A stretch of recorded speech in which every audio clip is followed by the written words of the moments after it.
जय माँ वैष्णो देवी।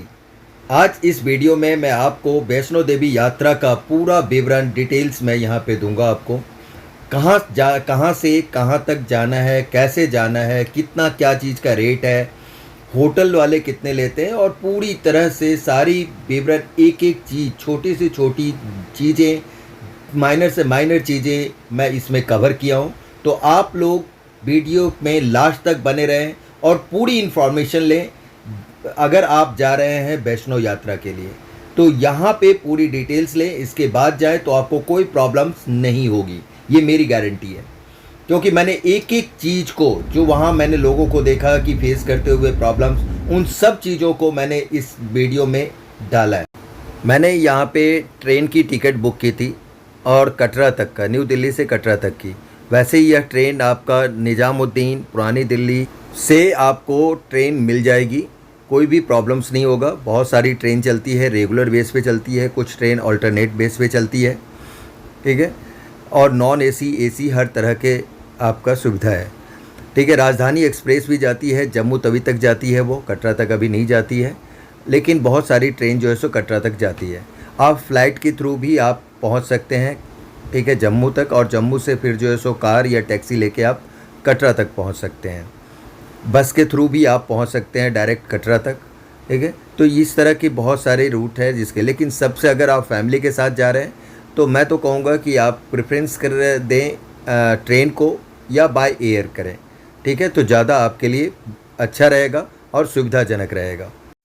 और अगर आप दूसरे स्टेट से आते हैं तो वहाँ से भी कई गाड़ियाँ अब कटरा तक डायरेक्ट है, तो आप डायरेक्ट कटरा तक आ सकते हैं बस के थ्रू, ट्रेन के थ्रू, और बाय एयर भी अगर वहाँ से पॉसिबल है तो हर जगह से एयर तो नहीं है, बट बस और ट्रेन की सुविधा अब हो चुकी है, तो आप वो भी लेके आ सकते हैं, तो कोई भी प्रॉब्लम्स नहीं होगी, ठीक है। और चलिए अब हम आगे जब कटरा पहुँचते हैं, कटरा पहुँचने के बाद आपको पूरा एक एक चीज़ के बारे में मैं डिटेल्स आपको बताता जाऊँगा, साथ साथ ही और दिखाता भी जाऊँगा। कटरा स्टेशन पे पहुंच चुका हूं, जिसका पूरा नाम श्री माता वैष्णो देवी कटरा स्टेशन है। इसके आगे का डिटेल्स मैं आपको दूंगा जस्ट उतरने के बाद ही सारी चीज़ें, तो इसलिए आप हमारे साथ बने रहें। कटरा स्टेशन से बाहर निकलने के लिए इस तरह की सीढ़ी है जो आपका ऊपर की तरफ ले जाता है, और फिर हम इससे बाहर निकल जाएंगे, स्टेशन से बाहर हो जाएंगे, ठीक है। तो ये देख सकते हैं आप, और कुछ सीन भी आपको मैं दिखा रहा हूँ। आप देखिए कितना प्यारा व्यूज आपको मिलेगा, अभी काफ़ी अच्छा यहाँ से व्यूज भी है। देखिए आप, कितना सुंदर सा दृश्य आपको दिखाई दे रहा होगा। यहाँ से आपको यात्रा सिम मिल जाएगा। अगर आपका पोस्टपेड है तो आपको इसकी ज़रूरत नहीं पड़ेगी, लेकिन अगर आपका पोस्टपेड नहीं है, प्रीपेड है, तो वो बंद हो जाता है। तो आप यहाँ से सिम खरीद लीजिए और आप इसका यूज कर सकते हैं। यहाँ पे पर्ची बनती है, और देखिए सबसे पहले हमें पर्ची लेना होता है। हाँ, ये यहाँ पे लाइन लगी हुई है, और उसके अकॉर्डिंग इस जगह पहले पर्ची मिलती है, उसके बाद आप जा सकते हैं चढ़ाई करने के लिए। तो ये है, आप देख सकते हैं, ये बस स्टैंड के जस्ट साथ में ही है। ये देखिए बस स्टैंड है, ठीक है, और बस स्टैंड के जस्ट साथ में ही ये है जहाँ पे यात्री टिकट्स आपको मिलेंगे। ये देखिए इस तरह का टिकट आपको मिलेगा, और इस टिकट से 6 घंटे के अंदर अंदर बाण गंगा या बाल गंगा जिसे कहते हैं, वो आपको पार करना पड़ता है। अब हम बात कर लेते हैं कि आपको कटरा में रुकने का क्या क्या व्यवस्था है। कटरा में बहुत सारे होटल्स हैं, बहुत सारे रेस्टोरेंट्स वगैरह हैं, जहाँ पे आप खाना खा सकते हैं, रुक सकते हैं, ठीक है। और एक आपको जो गवर्नमेंट की तरफ से यहाँ पे एक निहारिका कम्प्लेक्स बनाया गया है, इससे बहुत ही सस्ता आपको रूम मिल जाता है। हाँ, 120 रुपये से स्टार्ट होता है बेड, और आपका 700-800 रुपीज़ तक का अगर आप चाहें तो सेपरेट फैमिली के लिए मिल सकता है। इस तरह का रूम है, 700 तक पे ये रूम आपको मिल जाता है 2 बेड का। और यहाँ रिसेप्शन पे आप जाके पूरी इंक्वायरी कर सकते हैं। आप चाहें तो पहले ही www.maavaishnodevi.org पे, ऑर्गेनाइजेशन पे जाके आप रूम भी बुक कर सकते हैं, और यात्रा पर्ची भी आप बुक करवा सकते हैं। तो इस तरह से आप पहले ही अगर कर लें तो ज़्यादा बेटर रहेगा आपके लिए, कोई भी बाद में प्रॉब्लम्स नहीं होगी।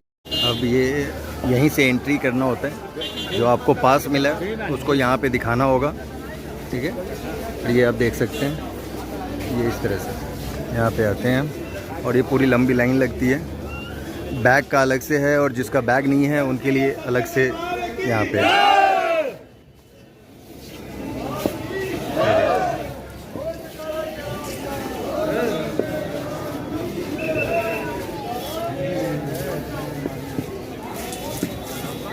एंट्री गेट से एंट्री मिलेगी, चेकिंग होगा और उसके अकॉर्डिंग हम अंदर जाते हैं। चेकिंग पोस्ट से हम निकल चुके हैं, बाहर आ चुके हैं और चेकिंग में ये सारी चीज़ें देखी जाती है। कोई भी नशा की चीज़ें आप लेके नहीं जा सकते हैं। अगर कोई नशा की चीज़ें लेके जाता है तो उसको यहाँ पे रोक दिया जाता है। तो चलिए अब हम यहाँ निकल चुके हैं, अब इसके बाद आगे जैसे ही आप चेक पॉइंट से बाहर निकलते हैं तो इसके बाद आपको ये घोड़ा गाड़ी सब घोड़ा दिख जाएगा। अगर आप घोड़े की सवारी करना चाहते हैं तो आपको अर्ध कुमारी तक 650 रुपये और भवन तक का 1250 रुपये आपको देना पड़ेगा। इसके बाद अगर आप पालकी लेते हैं तो आपको अर्ध कुमारी तक 1850 रुपये और भवन तक आपको 3150 रुपये देना पड़ेगा। अगर आप पिट्ठू लेते हैं जो बच्चों की गाड़ी होती है, अगर वो लेते हैं तो अर्ध कुमारी तक 340 रुपये और भवन तक 540 रुपये इसका फ़िक्स रेट है। हाँ, और वेट के अकॉर्डिंग कई बार वेरिएबल हो सकता है, बट वैसे फ़िक्स एक जनरल लोगों के लिए फ़िक्स रेट है। मेरा सजेशन रहेगा कि आप अर्ध कुमारी तक ही घोड़ा गाड़ी करें या पौनी करें, उसके बाद आप बैटरी वाली गाड़ी ले लें। अब हम पहुंच गए हैं बाण गंगा, जिसको बाल गंगा भी कहा जाता है। इसके बारे में कहा जाता है कि माता यहाँ पे रुकी थी और माता ने अपने तीर से मार के ये पानी निकाला था, जिससे हनुमान जी ने अपनी प्यास बुझाई थी। और माता ने यहाँ पे अपने बाल भी धोए थे, जिसकी वजह से इसे बाल गंगा कहा जाता है। यहाँ बाण गंगा में मैंने नहा लिया है अब, और अब देखिए आप देख सकते हैं मैं अकेला था, इस वजह से इसकी वीडियो नहीं बना पाया नहाते हुए, बट आप देख सकते हैं मेरे पीछे की कितने लोग नहा रहे हैं। देखिए है, ये आप देख सकते हैं, ये देख सकते हैं लोग यहाँ पे नहाते हैं, ठीक है। और आगे आप देख सकते हैं कि खच्चर वगैरह भी पानी पिलाया जा रहा है, उसको नहलाया जा रहा है, इस तरह का यहाँ पे होता है बहुत आगे जाके। वो पूरा का पूरा आप देख सकते हैं लोग यहाँ आते हैं, बहुत ही फ्रेश फील होता है। यहाँ का पानी मानो जादू है, अगर आप नहाते हैं तो इतना आप जितने भी थकान होगा वो सारा आपका उतर जाएगा, इतना अच्छा महसूस होता है यहाँ पे। देखिए ये जगह कितना अच्छा प्यारा सा सीन है, सीन भी है और अच्छा भी है, ये देख सकते हैं आप नहाने का। वाह, ये माता दी सबसे ऊपर आप देख रहे हैं, हमें जाना है अभी ये, और ये सीन सब देखिए अब यहाँ पे कितना सुंदर सीन है ये चारों तरफ, और इस बीच में ये नहाने का जगह है, बहुत ही सुंदर, बहुत ही अच्छा, मनमोहक। यहाँ से नहाने के बाद फ्रेश फील हुआ और इसके बाद हम आगे की तरफ अब बढ़ रहे हैं। तो अब चलिए इसके बाद यहाँ से 1.5 किलोमीटर ऊपर माता का चरण पादुका है, प्रथम चरण पादुका उसे कहते हैं, वो मंदिर का भी आपको दर्शन करवाते हैं। ये जो आप मंदिर देख रहे हैं यह प्रथम चरण पादुका है माँ का। इसके बारे में कहा जाता है कि माँ यहाँ पे रुकी थी और रुकने के बाद भैरव जी को पीछे मुड़ के देखा था, तो यहाँ पे पैरों के निशान है माता का, इसीलिए इसे प्रथम चरण पादुका के नाम से जाना जाता है। हाँ, और बहुत ही प्रथम आप यहाँ पे दर्शन करें, और दर्शन करने के साथ यह बाण गंगा से 1.5 किलोमीटर आगे है। इसके बाद हम आगे बढ़ते हैं। यहाँ पे आपको जगह जगह रुकने का, खाने पीने का आपको दुकानें मिल जाएगा, और आप देखेंगे बहुत सारी चीज़ें आप ख़रीदने के लिए भी शॉपिंग भी कर सकते हैं, और मसाज की भी सुविधा उपलब्ध है। जगह जगह पे मसाज करने के लिए मशीन लगी हुई है, जो आपसे 50 रुपये से लेके 100, 150, 200 रुपये तक चार्ज करती है। अलग अलग कि पूरे बॉडी का है या पैर का है या किस तरह का है, उसके अकॉर्डिंग मसाज का चार्ज लिया जाता है। और ये आप देख रहे होंगे इसी पिट्ठू पे बच्चों को लाया जाता है और ऊपर की तरफ ले जाया जाता है। कुछ लोग घोड़े की सवारी कर रहे होते हैं, तो ऐसे ही है सारी चीज़ें। आप शॉपिंग भी कर सकते हैं। आप वैसे मैं कहूँगा जब आप नीचे उतरें तब आप शॉपिंग के लिए सोचें। ऊपर जाते टाइम तो शॉपिंग नहीं करें तो ज़्यादा बेटर है। और आप देख सकते हैं हम कितने ऊपर तक आप आ चुके हैं। यहाँ से कितनी नीचे कितनी खाई है नीचे तक, वो आप देख सकते हैं। बहुत ऊपर तक हम पहुँच चुके हैं। हाँ, अब देखिए बहुत नीचे आप जान के देखिए कितना ज़्यादा गहरी खाई है, और ने वहाँ नीचे से हम ऊपर तक अभी आ चुके हैं। तो काफ़ी यात्रा हमने पैदल कर लिया है। ये अर्धकुमारी तक हम पहुँच गए। अर्धकुमारी के बारे में मैं आपसे कुछ बातें शेयर करना चाहता हूँ। कहा जाता है कि यहाँ पे माता 9 महीने तक भैरव जी से छुपने के लिए एक गुफा में गई और 9 महीने तक वो वहाँ पे रहीं। इसलिए इस जगह को गर्भजन के नाम से जाना जाता है और अर्धकुमारी के नाम से जाना जाता है। माता 9 महीने तक रही, इसीलिए इसे गर्भजन के नाम से जाना जाता है। लोग यहाँ पे आते हैं और रुक जाते हैं, और यहाँ पे रुकने की भी बहुत ज़्यादा व्यवस्था अच्छी है। 120 रुपये से लेकर 700 रुपये तक का आपको डबल बेड वगैरह का, और सिंगल बेड का 120 रुपये का आपको मिल जाएगा। खाने की भी यहाँ पे बहुत अच्छा भोजनालय का है सुविधा। अगर आप चाहें तो मैंने 7 रुपये में चाय मिल जाती है, 35 रुपये 40 रुपये तक में आपको खाना मिल जाता है, चावल राजमा रोटी ये सब चीज़ें। और अगर आप फुल चाल चाहते हैं तो 70 से 80 रुपये तक में आपको यहाँ पे फुल प्लेट आपको खाना मिल जाता है। तो बहुत ही रिजनेबल रेट पे आपको खाना मिल जाता है। अगर आप चाहें कुछ नूडल्स वगैरह अगर अलग तरह का भी आप चाहते हैं तो अलग अलग शॉप भी खुली हुई है, प्राइवेट शॉप भी है जहाँ पे आप खाना खा सकते हैं। यहाँ सागर रत्ना का भी है जहाँ पे आप नूडल्स वगैरह आप खा सकते हैं, कोई भी प्रॉब्लम्स नहीं होगी। देखिए बहुत ज़्यादा लोग यहाँ पे रुके हुए हैं।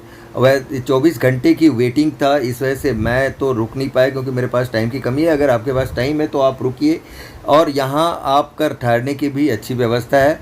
और मैं कहूँगा कि आप पहले से ही अगर ऑनलाइन आप बुकिंग कर लेते हैं तो आपको फिर प्रॉब्लम नहीं होगी। आपको ये यहाँ पे आपको निहारिका कॉम्प्लेक्स पे भी आपको ऑफलाइन यहाँ पे मिल जाता है, और शैलपुत्री पे आके आप डॉर्मेट 120 रुपये को आपको मिल जाता है पर बेड, और 700 रुपये में आपको डबल बेड का मिल जाता है। तो आप पहले ही बुकिंग करवा लें। ठंडा पानी पीने की जगह जगह पे सुविधा भी है, तो आप देख सकते हैं। ये अब मैं यहाँ सारे रेट लगे हुए हैं सत्य भोजनालय का, जहाँ पे आप रेट देख के अपना खाना खा सकते हैं। और देखिए मैं करी चावल लिया हूँ, और करी चावल यहाँ पे मैंने खाना खाया, हाँ, जो कि मुझे 35 रुपये का पड़ा। अर्धकुमारी से मैं ये आप देख रहे होंगे कि भवन जाने का 2 रास्ता बताया जा रहा है। एक ईजी रास्ता हिमकोटी का, और दूसरा सांझी छत चढ़ाई वाला रास्ता। तो मेरे ख्याल से मैं तो सजेस्ट करूँगा कि आसान रास्ता हिमकोटी वाली से ही जाएं, ताकि आपको वहाँ से बैटरी वाला जो गाड़ी है वो भी आपको मिल जाएगा। अब मैं यहाँ हिमकोटी वाले रास्ते के तरफ चल चुका हूँ। ये गुफा है, गुफा से बाहर होते ही यही रास्ता जो है सो हिमकोटी होते हुए निकलेगी। यहाँ आपको जैसे ही आप बाहर निकलते हैं तो नीचे आप थोड़ा सा नीचे जाएंगे तो आपको बैटरी वाले कार मिल जाएगा, जहाँ से आप बुकिंग करके बैटरी का कार से आप ऊपर की तरफ जा सकते हैं।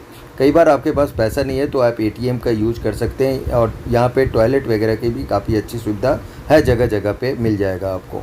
और मेडिकल की भी सुविधा उपलब्ध है, कई जगह आप मेडिकल यूनिट करके देखेंगे।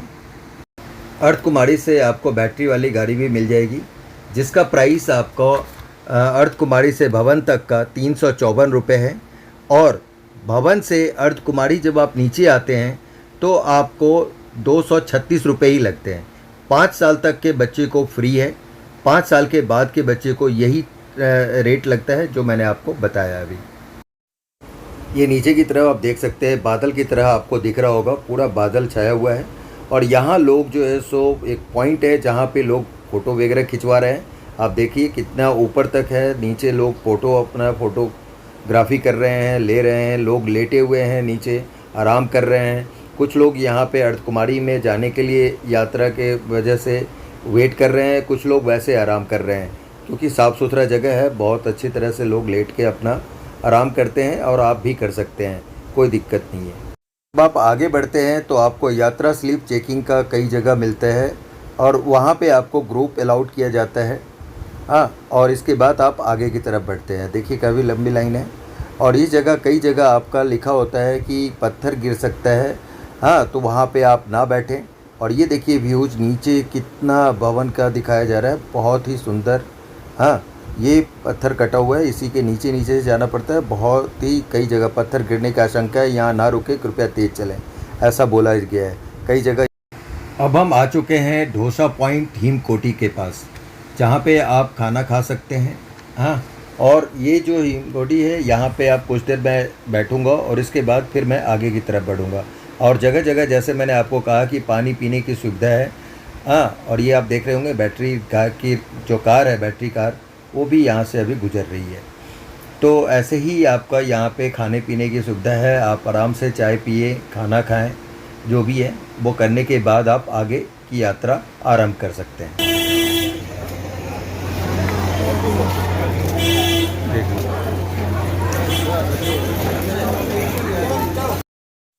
मैं अब भवन के पास पहुंच चुका हूं और यहाँ आप देख रहे होंगे कुछ अनाउंसमेंट वगैरह हो रही होती है और यहाँ पे लॉकर वगैरह है जहाँ आप अपना सामान रख सकते हैं। तो लॉकर नंबर 1 आपके सामने आप यहाँ पे है। तो मैं चाहूँगा कि आप लॉकर नंबर 1 में अगर रखना चाहें, अगर रुकते हैं तो यहाँ पे रख लें। अदरवाइज आप आगे वाले जो अगर दर्शन करना चाहते हैं तो मैं कहूँगा कि आगे लॉकर नंबर 2 और 3 है, उस जगह पे आप सामान रखें ताकि वो सुविधा हो आपको भैरव बाबा की तरफ जाने के लिए। नहीं तो फिर से आपको बैक इधर आना पड़ेगा। ये लॉकर नंबर 2 आ चुका हूँ मैं। यहाँ पे जो है सो आप अपना लॉकर लेके आए तो ज़्यादा बेटर होगा, नहीं तो यहाँ लॉक मिलता है लेकिन उसके लिए लंबी लाइन लगती है। तो आप उसको अवॉइड करने के लिए अपना लॉकर लाएं और सारे सामान यहाँ पे रख दें। अल्टीमेट फ़ोन वगैरह सब यहीं पे डिपॉजिट करना पड़ता है, उसके अंदर रख दें, कोई नहीं छुएगा और अपना लॉक लगा के चाबी अपने पास रख लें। और ये देखिए आपकी पूरा माता दी का पूरा अच्छे तरह से मैंने पूरी यहाँ पे जमा कर लिया। इसके बाद मैं आया, पूरा दर्शन कर लिया और फिर ये आपको दिखा रहा हूँ यहाँ से। माता दी का दर्शन हो गया है और ये आप रोपवे का यहाँ पे टिकट ले सकते हैं और टिकट लेने के बाद जो है सो ये सुबह 7 बजे ओपन होगा। तो मैं रात भर यहीं पे स्टे किया, नीचे से कंबल ले आया था और नीचे से कंबल लाने के बहुत सारे लोग यहीं पे लेट जाते हैं। मैं ये रोपवे वाले कॉर्नर में ही लेट गया था और रात मैंने यहीं पे बिताई। सुबह होते ही लाइन 4 बजे से ही शुरू हो जाता है लोग लगना, तो वहाँ पे सोए रहते हैं इसीलिए कि भाई आप लाइन में लग जाएं। तो मैं लग गया और उसके बाद यहाँ पे देख रहे होंगे भवन वगैरह है जो कि आप यहाँ भी स्टे कर सकते हैं, जो से मैंने आपको पहले बता चुका हूँ। जो है सो मैंने कंबल 100 रुपये का नीचे से ले लिया था। ये जस्ट रोपवे वाले जो लाइन है उसके जस्ट नीचे, ये मनोकामना भवन के जस्ट नीचे अंडरग्राउंड में है। वहाँ से 100 रुपये का कंबल मिलता है फ्री ऑफ कॉस्ट। फिर वो कंबल आप जमा कर दिए, 100 रुपये आपको रिटर्न हो जाएंगे। और कहा जाता है कि 2 कंबल आप लें, क्योंकि एक नीचे बिछा लें, एक ऊपर कर रख लें, सो ओढ़ लें। तो इस तरह से है, तो कोई प्रॉब्लम नहीं होगी। यहाँ पे आप देख रहे होंगे कि बैटरी वाली जो कार है उसका ऑनलाइन बुकिंग जिसने करवाया वो यहाँ पे अपना ले रहे हैं और वापस के लिए जाने के लिए तैयार है। ये मैंने अपना खाने वगैरह के लिए यहाँ पे लाइन में लगा हुआ था और बहुत लंबी लाइन लगी हुई थी और काफ़ी ये भरा हुआ था पूरा रात में भी। ये देख सकते हैं पूरी तरह से ये लगभग फुल है, समझिए इतना भीड़ है कि कुछ पूछिए मत। दूसरी तरफ जो है उसमें भी पूरी भरी हुई थी और यहाँ पे काफ़ी देर तक मैं खड़ा रहा और इसके बाद खाना खाया कुछ। और ये आप देख रहे होंगे कि भैरव बाबा के तरफ जाने के लिए पैदल का रास्ता भी है और मैं तो रोपवे के थ्रू जाऊँगा, सुबह जाऊँगा। हाँ, इसलिए मैं वहाँ पे स्टे किया। और ये आप घोड़ा भी जाता है यहाँ पे, 300 रुपये लेता है चार्ज और घोड़ा से भी आप ऊपर की तरफ जा सकते हैं। तो आपकी चॉइस है। मैं 10 बजे 10:30 बजे यहाँ पहुँचा हूँ। पूरी तरह से मैं थक चुका था लेकिन माता दी का दर्शन कर लिया। माता दी का दर्शन अच्छी तरह से हो गया था। आप हेलीकॉप्टर के थ्रू कटरा से सांझी छत तक आप आ सकते हैं। 1800 रुपये एक साइड का है। अगर आप दोनों साइड का करवाते हैं तो आपको 3600 रुपये पे करने पड़ेंगे, ठीक है। और ये आपका सांझी छत। अब मैं चाहूँगा कि आप ऑनलाइन ही इसकी बुकिंग करें, क्योंकि ऑफ़लाइन बुकिंग बड़ी मुश्किल होती है और किसी भी लोकल जो वेंडर्स होंगे या टिकट, उन पे आप भरोसा ना करें तो ज़्यादा बेटर होगा। तो ऑनलाइन ले लें। इसके बाद यहाँ जब आप उतरते हैं तो आपको 2.5 किलोमीटर ऊपर भवन तक जाने के लिए आपको सवारी मिल जाती है। घोड़ा भी आप कर सकते हैं, पालकी भी कर सकते हैं, सभी सुविधाएं उपलब्ध है। और ये आप देख रहे होंगे फ़ोटो वोटो भी आप रास्ते में खिंचवा सकते हैं, ये भी सुविधाएं। यहाँ जगह जगह पानी पीने की सुविधा है। यहाँ वेट सोप से जो गवर्नमेंट का है, मैंने यहीं से प्रसाद लिया 70 रुपये वाला, जिसमें नारियल है।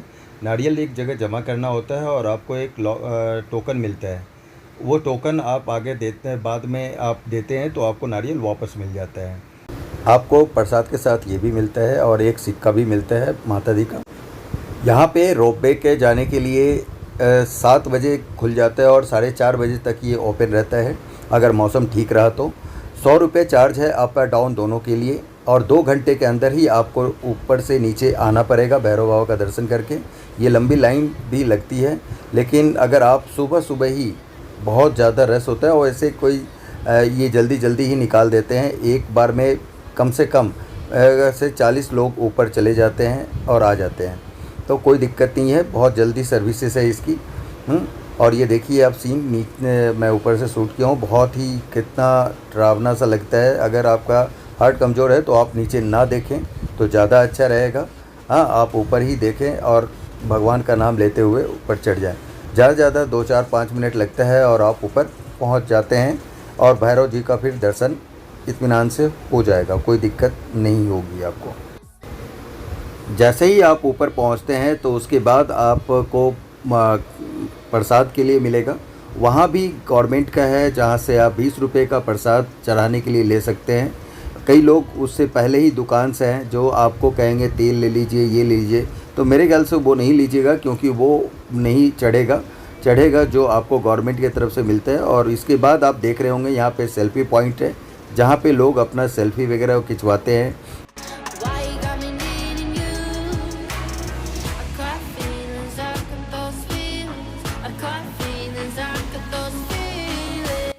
फिर मैं रोपवे से ही नीचे आ गया भवन की तरफ, और यहाँ से मैंने बैटरी रिक्शा लिया और फिर नीचे की तरफ अर्धकुमारी तक पहुँच गया था। तो और चीज़ें मैं आपके साथ शेयर करता हूँ। सबसे ज़्यादा जो रश होता है वो मई, जून और जुलाई में होता है, तो आप अवॉइड करें वहाँ जाना। अगर आपको नहीं दूसरे मौसम में जाएँ तो ज़्यादा अच्छा रहेगा, क्योंकि वहाँ बहुत ज़्यादा रश रहता है, तो फिर प्रॉब्लम होती है, बहुत लंबी लाइन लगती है। हाँ, और भी काफ़ी चीज़ों की समस्या होती है। ठीक है, अभी हम जस्ट उतर गए हैं, अब देख रहे हैं अर्धकुमारी के पास, और उसके बाद हम यहाँ पे आपको और अगर आप ठंड के मौसम में जाते हैं तो आप गर्म कपड़ा ज़रूर वेयर करें। वैसे आपको मैं सजेस्ट करूँगा कि गर्मी के टाइम भी जाए तो ऊपर में रात में बहुत ठंड लगता है, तो आप एक ज़्यादा ठंड नहीं, गर्मी के टाइम में कम लगता है, लेकिन फिर भी आप एक पतला सा ही लेकिन ऊनी कपड़ा आप ज़रूर रख लें या चादर रख लें, ताकि आपको कोई भी दिक्कत ना हो। नीचे गुलशन कुमार का जो है सो लंगर चलता रहता है, तो अगर आप लंगर का प्रसाद लेना चाहते हैं, चखना चाहते हैं, तो आप ज़रूर चखें। तो आप बताइएगा कि आपको ये वीडियो कैसा लगा, और ज़रूर कमेंट करके बताएं। ठीक है, बहुत ही खुशी होगी मुझे कि मैंने आपको सारी चीज़ें, मेरे अपने नॉलेज में जितनी भी थी वो सारी चीज़ें मैंने आपको बताई है। एक एक छोटी से छोटी चीज़ों को मैंने इसमें कवर किया है। अगर आपको पसंद आया वीडियो तो लाइक करें, कमेंट करें और शेयर ज़रूर करें। बहुत ही इंफॉर्मेटिव वीडियो है। एक बार लास्ट में बोले जय माता दी की।